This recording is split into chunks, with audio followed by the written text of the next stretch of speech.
لوگوں غور کرو ایسے آدمی کے بارے میں، کہیں ایسا نہ ہو کہ تم کچھ اس کے ساتھ ایسا کر لو جو اللہ کی امانت اور اللہ کی ضمانت میں ہے، جس کی وجہ سے اللہ تم سے پوچھ کر اور جہنم میں اٹھا کے پھینک دے۔ آج کل اوور ورک ہے، اوور لوڈ ہے، اوور ٹینس ہے، اور کیا کیا نہیں انسان کے کام کے اندر ہوتا ہے۔ اور ایسے ماحول میں انسان اگر نماز کا عادی ہو جائے تو سب سے پہلے نماز کے لیے اپنے اس ماحول سے، بزنس کے، کاروبار، جاب پر ہے، اس سے نکلتا ہے۔ تو گویا ایک سوشل گیدرنگ سے دوسری سوشل گیدرنگ جاتا ہے، یا اکیلا کام کرتا ہے تو سوشل گیدرنگ میں جاتا تھا، نماز کے لیے جاتا ہے۔ جب لوگوں سے ملتا ہے تو نہ چاہتے ہوئے بھی سلام ہوتا ہے، مطلب بات چیت شروع ہو جاتی ہے، بات چیت ہوتی ہے، سلام کلام ہوتا ہے، خیر خیریت پوچھ لیتا ہے، کوئی کیسے ہیں آپ، کوئی آپ کو مسکرا کے دیکھتا ہے تو آپ کا ٹینشن آدھا دور ہو جاتا ہے، یا آپ گئے السلام علیکم کیسے ہیں آپ، بہت دن سے نہیں دکھے، وہ اس میں آپ سب بھول گئے ادھر کیا فکروں سے آپ نکل کے آئے ہے نا۔ اب دیکھیے کتنا فائدہ ہوتا ہے۔ یہ فائدے جو دنیاوی بتائے جاتے ہیں یہ صرف عبادتوں کی طرف ابھارنے کے لیے، لیکن ایک مومن اس کے لیے کرتا نہیں، اس کے لیے تو اصل فائدہ، اصل ٹارگیٹ جو اخروی فائدہ ہے، آخرت کا اجر ہے، وہ ہمارے نظر میں ہوتا ہے۔ تو ایسا نہ ہو کہ اب نماز کے فائدے مل گئے تو آپ صرف اس فائدوں کے لیے نماز پڑھیں، نہیں، آپ نماز اللہ نے فرض کی بول کر پڑھے، دنیاوی فائدے جو میں آپ کے سامنے رکھوں یہ تو یوں ہی اس کے ساتھ مل جائیں گے۔ تو اس چیز کو ہم اپنے ہمیشہ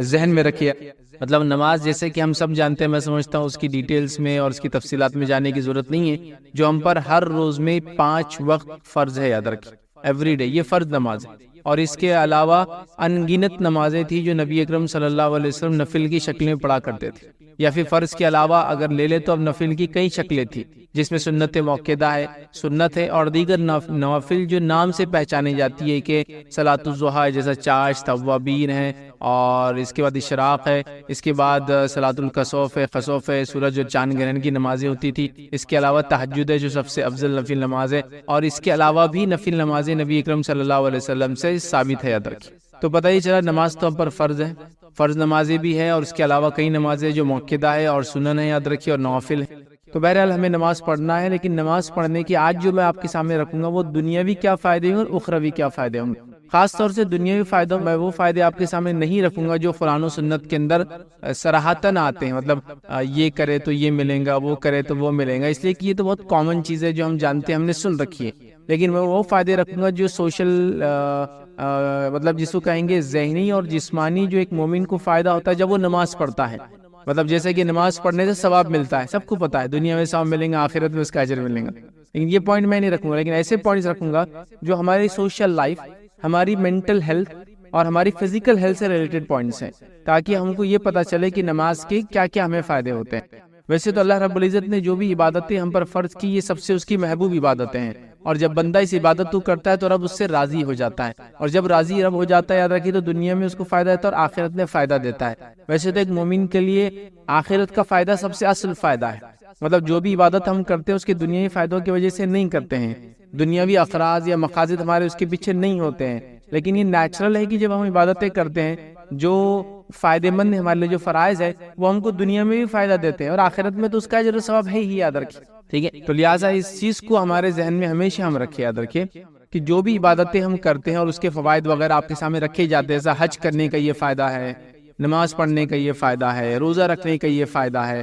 تو یہ فائدے جو دنیاوی بتائے جاتے ہیں یہ صرف عبادتوں کی طرف ابھارنے کے لیے، یاد رکھیے، لیکن ایک مومن اس کے لیے کرتا نہیں، اس کے لیے تو اصل فائدہ، اصل ٹارگیٹ جو اخروی فائدہ ہے، آخرت کا اجر ہے، وہ ہمارے نظر میں ہوتا ہے، یاد رکھیے۔ تو ایسا نہ ہو کہ اب نماز کے فائدے مل گئے تو آپ صرف اس فائدوں کے لیے نماز پڑھیں، نہیں، آپ نماز اللہ نے فرض کی بول کر پڑھے، دنیاوی فائدے جو میں آپ کے سامنے رکھوں یہ تو یوں ہی اس کے ساتھ مل جائیں گے، یاد رکھیے۔ تو اس چیز کو ہم اپنے ہمیشہ ذہن میں رکھیے، یاد رکھیے۔ اور ایک انسان جب اللہ کی عبادت کرتا ہے تو اس کا رب اس سے راضی ہوتا ہے، اللہ اس سے راضی ہوتا ہے، اور اللہ تعالیٰ جب راضی ہوتا ہے تو آخرت کی کامیابی عطا کرتا ہے، اور آخرت کی کامیابی کے ساتھ ساتھ دنیاوی کچھ فائدے بھی ہمیں مل جاتے ہیں، ایسا کہہ سکتے ہیں دنیاوی بہت کچھ فائدے ہمیں مل جاتے ہیں، یاد رکھیے، دیگر عبادتوں سے۔ بہرحال آج ہمارا ٹاپک چونکہ نماز ہے تو میں دیگر عبادتوں سے کیا فائدے ملتے، ذہنی، دنیاوی، اخروی، میں نہیں رکھوں گا، صرف نماز سے ریلیٹڈ کچھ فائدے میں آپ کے سامنے رکھنے کی کوشش کروں گا۔ یہ وہ فائدے ہوں گے جو ہمارے social health, social life, physical اور مینٹل ہیلتھ سے جن کا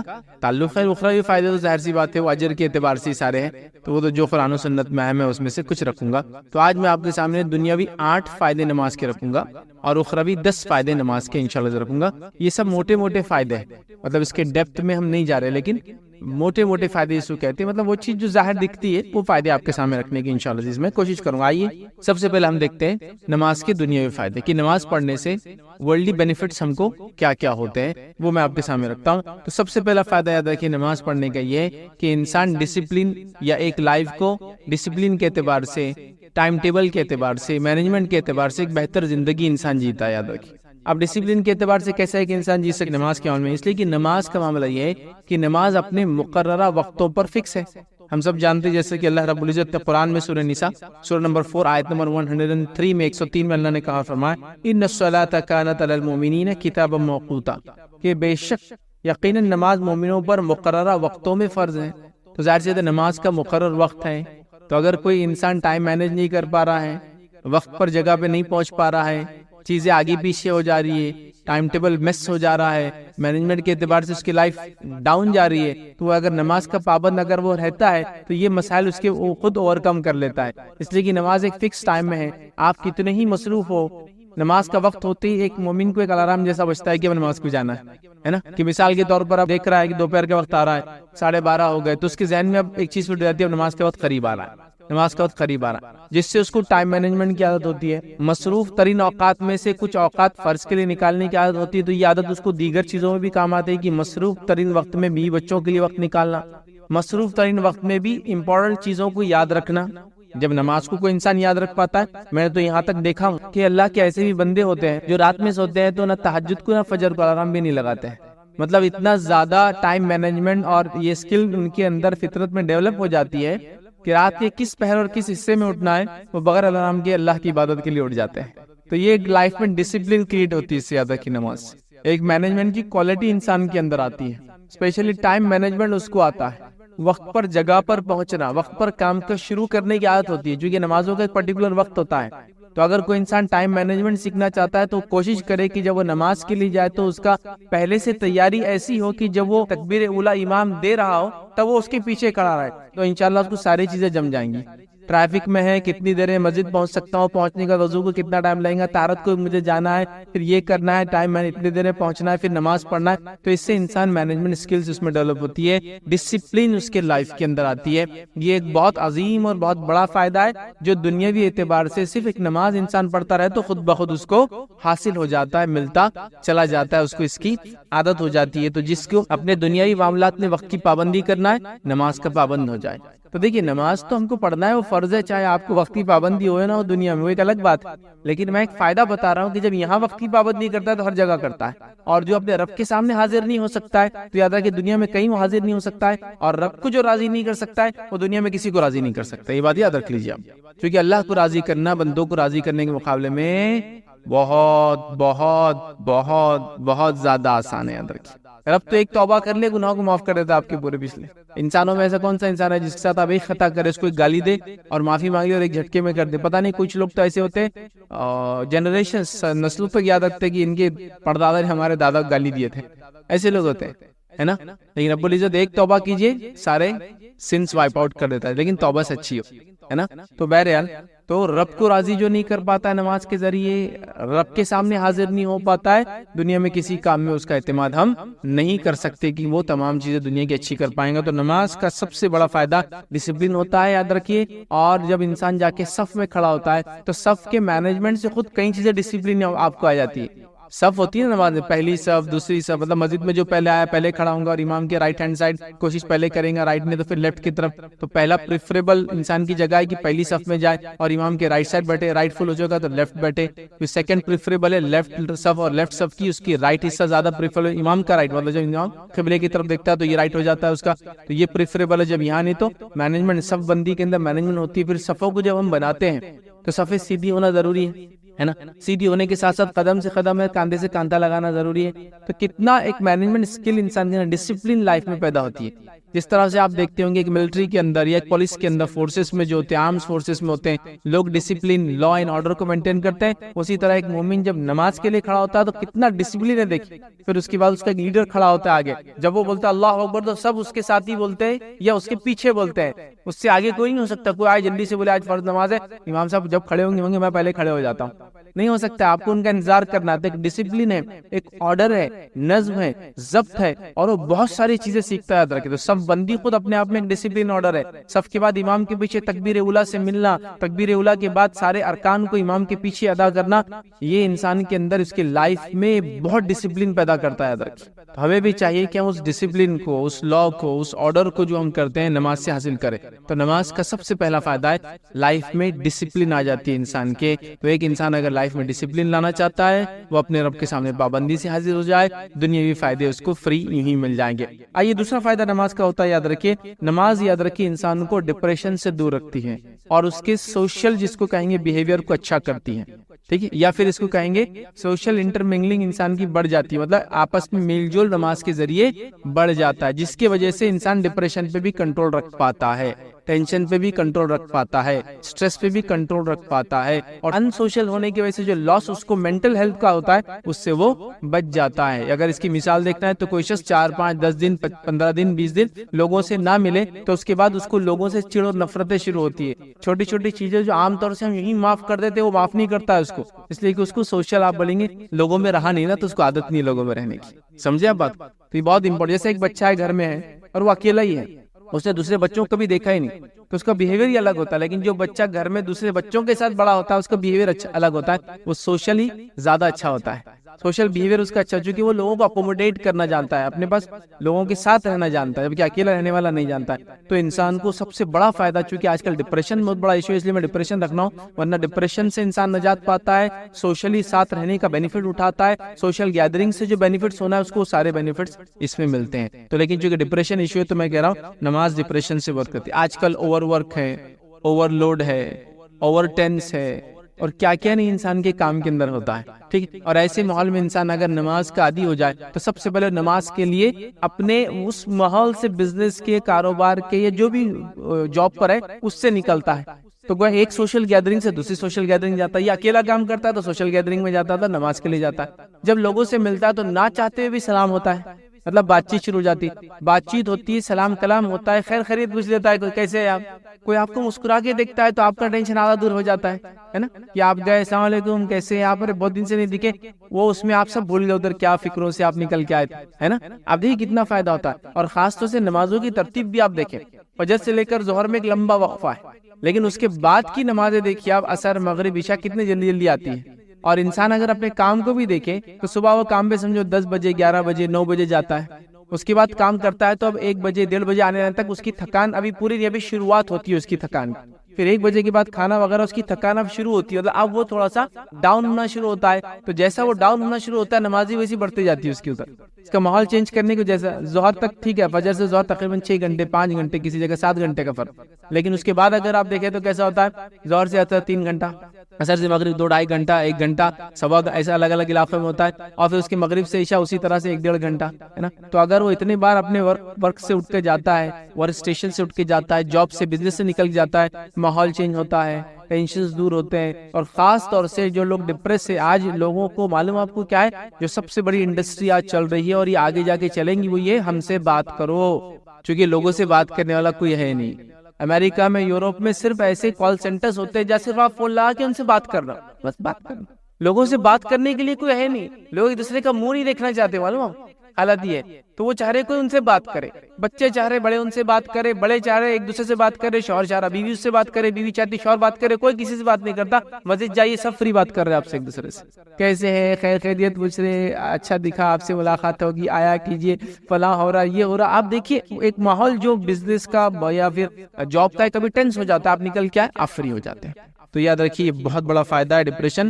اور انسان ڈپریس ہونا, تھکنا, اسٹریسڈ ہونا نیچرل ہے, حتیٰ کہ جو چیز سب سے زیادہ اس کو پسند ہے اس پہ بھی اسٹریس ہو جاتا ہے. اگر اس کو ہابی گیمز کتنا بھی کھیلے پھر تھک جاتا ہے. تو نماز سے کیا ہوتا ہے, ایک ریفریشمنٹ آتا ہے, ایک چینج آتا ہے, سوشل بیہیویئر میں انسان کے فرق آتا ہے, اور بہت سارے اس کے فائدے ہوتے ہیں. یاد رکھیے اس کا دوسرا فائدہ تھا, یاد رکھیے. ٹھیک ہے, اسی طرح جو ہے تیسرا نماز کا دنیا میں فائدہ یاد رکھیے, وہ یہ ہے بذریعہ نماز یاد رکھیے ہمارے سماجی رابطہ اور ذہنی صحت اچھی ہوتی ہے. سماجی رابطہ,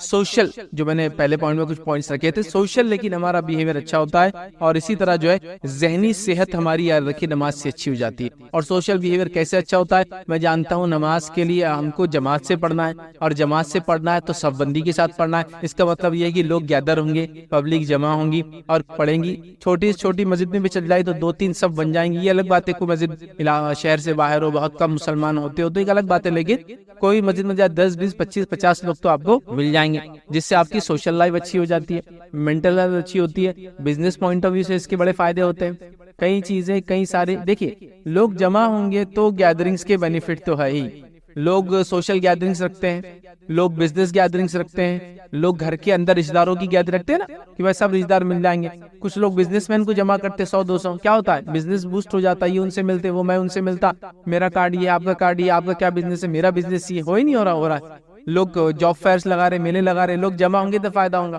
لوگ کہیں بھی جمع ہو، شادی کی تقریب میں جمع ہو، میت کی تقریب میں جمع ہو، کہیں بھی جمع ہو، بزنس تو چل رہا ہی آس پاس کا، پانی تو بھی خریدیں گے انسان، کوئی چیز کھائیں گا لے کر، ہے نا۔ آپ ایک ہال کو دیکھ لیجیے، شادی ہال کے پاس کتنی دکانیں کھل جاتی، ایک جگہ آپ کو جہاں معلوم ہے سالانہ لوگ جمع ہوتے، لوگ کتنی جگہ پہلے سے خرید چکے، وہاں لوگ آتے، لوگ جہاں آئیں گے، بزنس پروموٹ ہوگا، سوشل گیدرنگ جہاں بنیں گی، مینٹل ہیلتھ اچھی ہوں گی، لوگ ایک دوسرے سے ملیں گے، سوشل بیہیویئر اچھا ہوگا، سوشلی انسان ڈیولپ ہوتا ہے اس سے زیادہ۔ تو نماز کا حال یہ کہ ہر محلے میں جب آپ رہتے ہیں، جاب کرتے ہیں، آپ وہاں جمع ہو جاتے ہیں، سوشل گیدرنگ ہوتی نہیں ہوتی۔ ایک مثال دیتا ہوں، بہت سارے لوگ یہاں کام کرتے ہیں IRC کے اوپر، وہ پتہ نہیں کون کون سے محلے سے کام کرنے آتے ہیں، لیکن جب آس پاس کی مسجد میں جاتے ہیں یا نمازوں کو جاتے ہیں یا اس میں آتے جاتے لوگوں کو لگتا ہے وہ بھی رولا گلی کے رہنے والے، چونکہ اتنے زمانے سے آ رہے ہیں اور جا رہے ہیں نا، سوشل وہ گیدرنگ بڑھ گئی، لوگوں سے انٹریکشن ہوا جو پہلے آپ کے انٹریکشن میں نہیں تھے، کئی فائدے ہوتے، یاد رکھیے۔ تو نمازیں یاد رکھیے، اس سے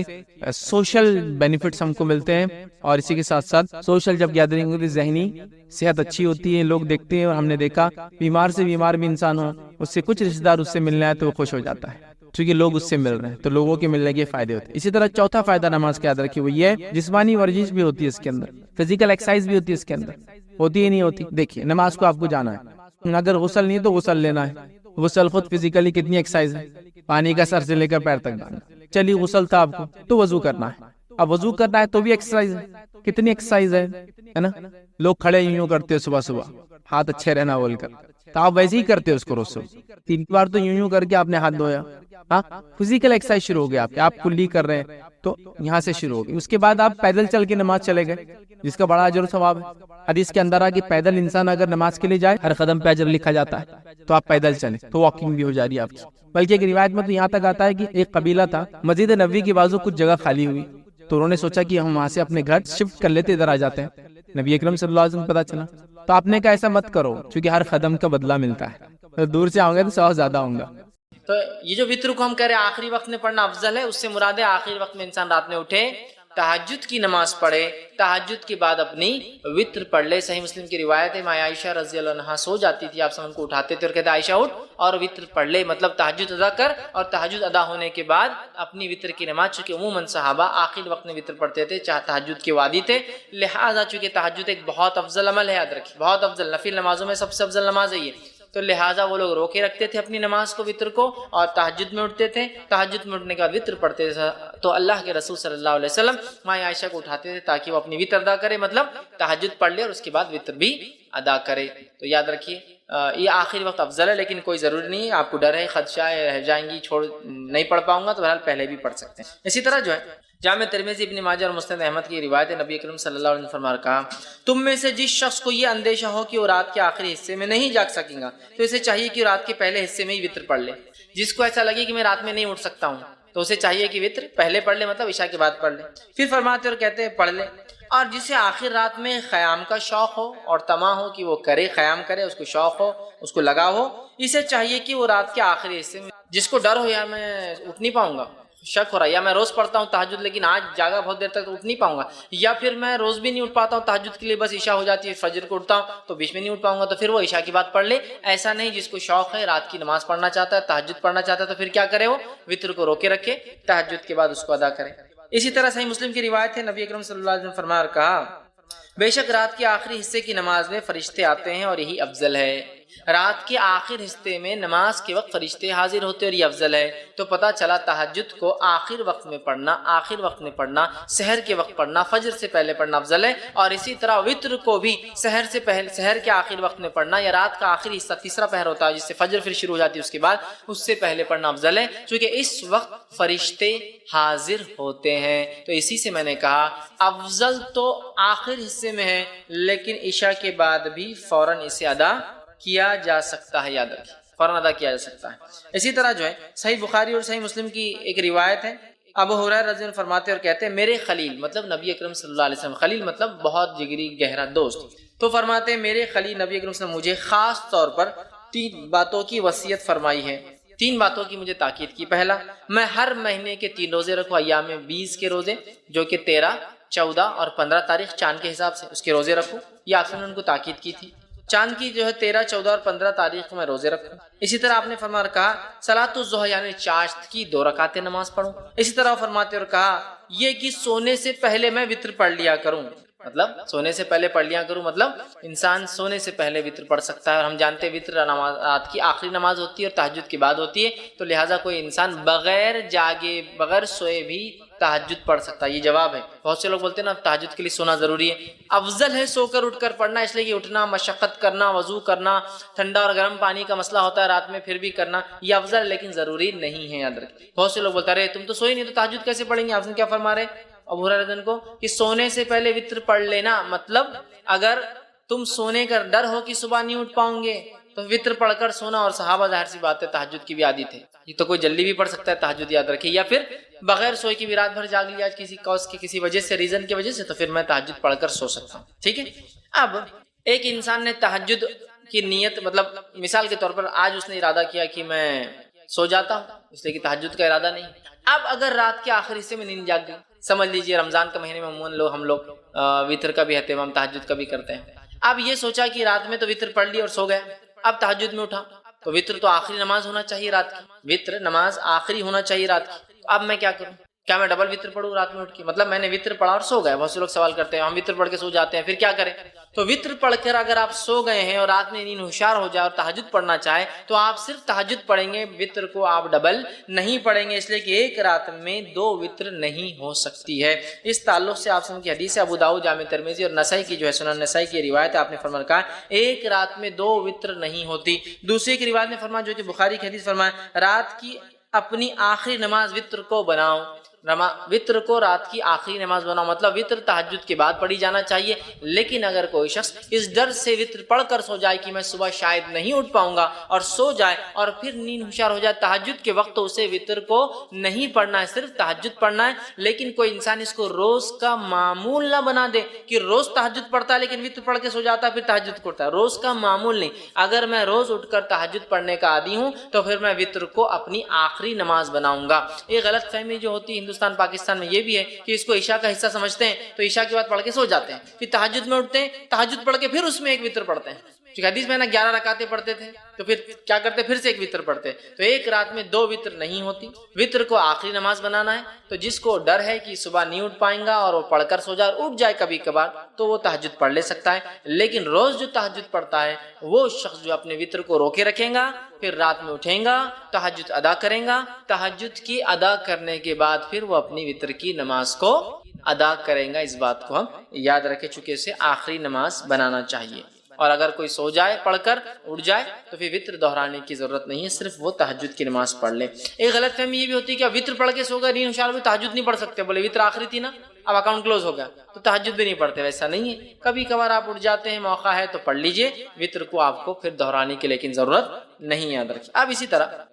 میں روز اٹھتا ہوں رات میں تہجد پڑھتا ہوں، یا آج میں نے نیت کی کہ میں تہجد میں اٹھ کے وتر پڑھوں گا تو میں نے وتر کو اٹھا کے بازو رکھ دیا آج رات، اب میں سو گیا، اب جب اٹھا تو فجر کی اذان ہو گئی، مطلب فجر ہو گئی، اب کیا کروں؟ تو کیا میری وتر کی قضا ہوگی؟ چلو تہجد تو چلے گی، چھوڑو چونکہ تہجد کا مسئلہ نہیں، لیکن وتر تو بڑی اہم نماز تھی۔ تو یاد رکھیے وتر کی نماز ایک ایسی نماز ہے جس کی قضا نبی اکرم صلی اللہ علیہ وسلم ثابت ہے، چونکہ آپ اتنا پڑھتے تھے، کثرت سے پڑھتے تھے، ہمیشہ پڑھتے تھے، سفر میں پڑھتے تھے، گھر پر پڑھتے تھے کہ آپ نے اس کی قضا بھی کی۔ اور اس تعلق سے ایک روایت ہے جو ابو داؤد مسند احمد اور جو مستدرک حاکم کی حدیث آپ نے فرمایا جو شخص وتر سے سویا رہ جائے، مطلب ارادہ تھا اٹھ کے پڑھوں گا لیکن سو گیا، روز پڑھتا تھا سو گیا، یا آج نیت کر کے وتر نہیں پڑھی کہ تہجد پڑھوں گا اور میں سو گیا، تو آپ فرماتے ہیں جو شخص وطر سے سویا رہا، سو جائے یا بھول جائے، اب یاد ہی نہیں رہی آج وطر پڑھا نہیں پڑھا، مطلب جاگتا تو رہا لیکن بھول گیا، بھول جائے تو وہ انہیں صبح کے وقت یا پھر جب یاد آ جائے پڑھ لے، تو پھر وہ شخص اسے صبح کے وقت اور جب یاد آ جائے، حالانکہ وطر کب پڑھنا ہے؟ صبح سے پہلے، فجر سے صبح چالو ہو جاتی ہے، فجر سے پہلے پڑھنا ہے، لیکن جو شخص سویا رہا یا بھول گیا وہ کیا کرے؟ وطر کو صبح پڑھ لے یا جب یاد آ جائے جب پڑھ لے۔ اس سے پتہ چلا وطر کی نماز کی قضا